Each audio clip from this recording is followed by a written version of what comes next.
Iš tikrųjų tai liūdna. Nes tiek, kiek aš atiduodu meilės, laiko, energijos, visą savo kepenis, atiduodu visą save, o kartais būna taip, kad žmogus neįvertina mano pastangų. Susigraudinsiu, žinok. Aš labai myliu tai, ką darau, myliu žmonės, aš iš tikrųjų noriu jiems padėti, bet kas mane pačią labai liūdina, kad žmogus priėmė sprendimą pats save išduoda. Pats save išduoda arba kažkur pamiršta, kad tai yra ilgalaikis sprendimas.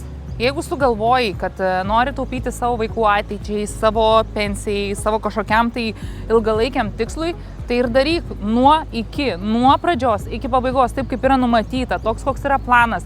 O ne praėjus kokiems metams, gavus ataskaitas, maždaug parpalis ir pamiršau viską. Pamiršau administracinius mokesčius pirmų 3 metų, pamiršau, koks mano tikslas, pamiršau ir tada ateinu špaguotis.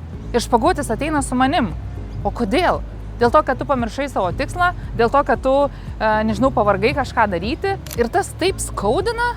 Aišku, tokių pasitaiko vienas kitas, bet pasitaiko ir atrodo iš tūkstančių, kurie džiaugiasi savo sprendimais, atsiradęs vienas toks, mane žeidžia. Tada aš, aišku, suimu save, aš padėt noriu tam žmogui, aš padedu jam, aš atsakau visus klausimus, aš vėl sudėlioju viską, kaip buvo nuo pradžių susakyta, vėl viską pasikartojam.